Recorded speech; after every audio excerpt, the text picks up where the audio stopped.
No? So siguro ito na yung pinakamagandang quality na imitation or fake or OEM, kung ano man tawag nila doon.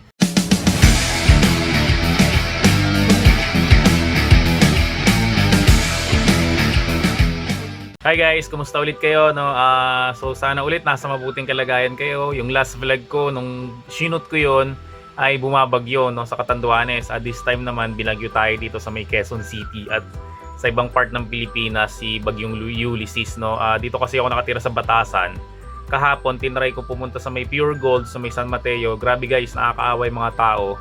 Lahat sila nasa labas kasi yung tulay doon sa may San Mateo ay sobrang binaha, no? Sobrang taas ng tubig, no?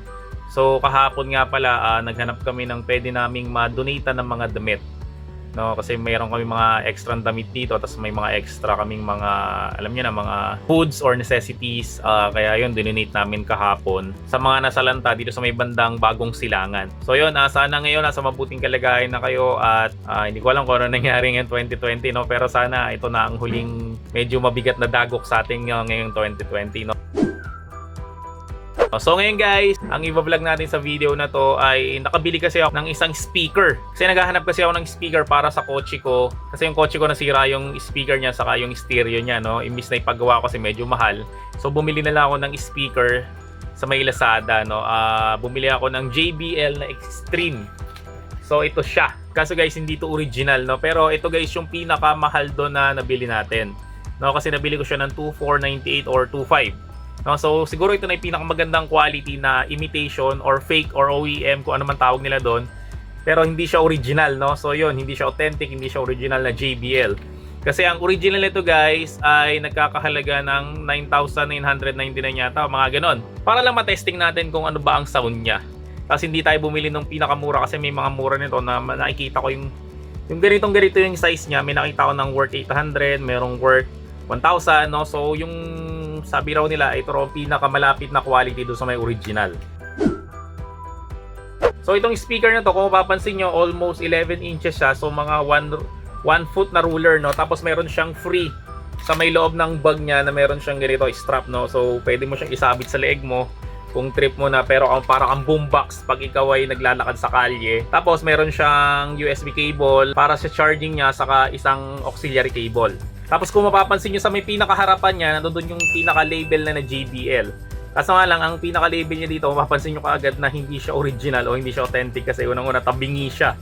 Tapos yun, medyo lousy yung pagkakabit sa kanya.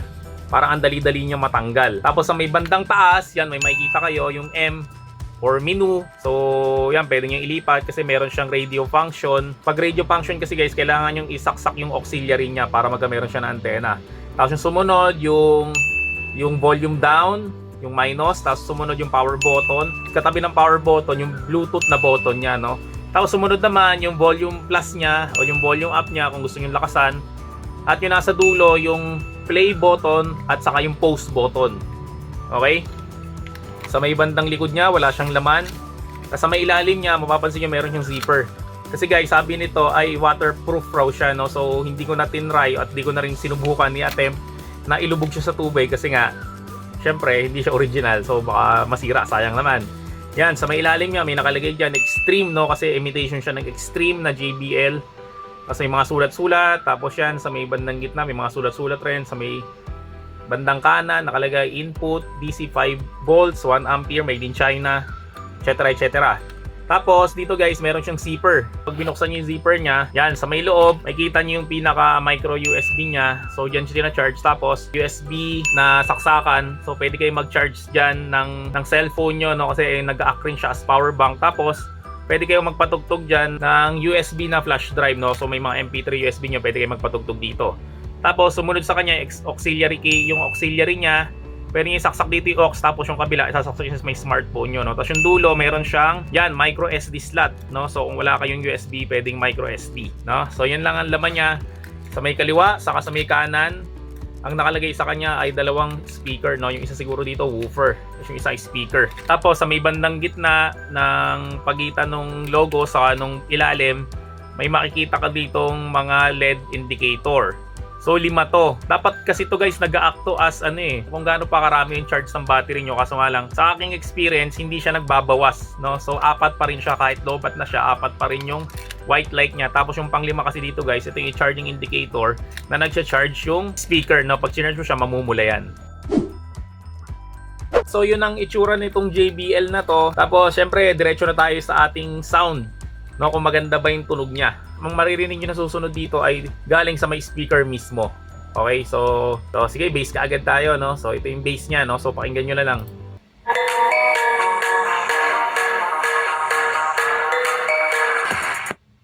Yan. So medyo nabitin ba kayo sa kanyang bass test? No, sa bass test niya, ang masasabi ko sa kanya, wala siyang halos bass, no? Pero kung sa clarity, maganda siya, no? Kung pwede lang sana magpatugtog dito ng isang music video kasi wala maka-copyright content tayo. Yung sa boses niya naman guys, saka sa kunyari may audio o nagsasalita lang, malinaw naman siya, no? Malinaw yung boses niya. Saka sa vocals niya, okay nga siya pag may kumakanta. Ang pinaka main problem ko lang talaga dito sa tunog nito yung bass, no? Kasi yung bass niya talaga ay siguro from rate ng 1 to 10, ang bass niya is mga 3 lang, no? So halos wala siyang bass. Pero sa presyo niya guys, no, parang talong-talo ako dito, no? Kasi guys, nakatry ako ng isang Bluetooth ng speaker, yung W King na S9. Search sa may Lazada or sa Google, 1,000 pesos lang yon. Mas mura pa dito. Pero may bass siya, no? So mas maganda siya at matagal rin siyang malobat. Pero ito guys, yung bass niya talaga ay hindi ako satisfied sa bass niya, no? So kung mahilig kayo, syempre nga naman, bumili ka ng ganito. Syempre gusto mo may bass o merong konting woofer man lang, no? Kasi nga kahit portable siya, dapat meron siyang bass. Pero ito guys, yun nga, 3 out of 10 sa bass siya. So sobrang hina ng bass niya. Pero sa may voice clarity, maaasahan niyo siya, no? So maganda yung voice clarity niya. Kung naghahanap ka ng Bluetooth sa speaker na maganda yung bass guys, hindi ito para sa'yo, no? So medyo turn down to pagdating sa bass. Pero sa clarity siya, maganda siya. About sa battery life naman, at tinesting ko siya guys, no? Marami kasi nagtatanong, alam mo ba, bumili ka ng isang speaker, tapos tinanong mo sila gaano katagal ang battery life niya. Ang madalas na sinasabi sa'yo ay depende sa gamit, no? So guys, ako na dinepende ko na sa gamit. So tinesting ko siya. Ang sabi kasi nung nagtitinda nito, up to 15 hours raw, no? So kinumpare niya siya dun sa may original na speaker. Yung original na speaker siguro guys, umaabot siya ng 15 hours. Pero ito guys, tinry ko siya, tinodo ko talaga, as in yung sobrang sagad na volume, walang hina-hina, no? Talagang sobrang lakas, tuloy-tuloy siya na tumutunog, no? Umabot siya ng 6 hours and 15 minutes. Sa ganung quality ng battery, maganda na siya.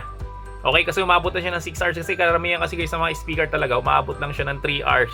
About sa charging naman, yun nga, pag sinarge mo siya, magpupula yun dito, naabot siya ng 4 hours, no? So medyo matagal rin siyang i-charge. So yun lang ang masasabi ko sa review nitong isang fake na JBL Extreme na speaker, no? So sana may natutunan kayo dito sa vlog ko na to. At kung bibili kayo nito, meron na to sa Lazada. Siguro mas mura na to ngayon, no? Nakita ko kasi nung sinale siya, mga 1,000 plus na lang siya. Guys, piliin nyo yung JBL na Extreme. Meron kasing mas maliit nito, no? Tingnan nyo yung dimension niya, dapat at least mga 11 inches.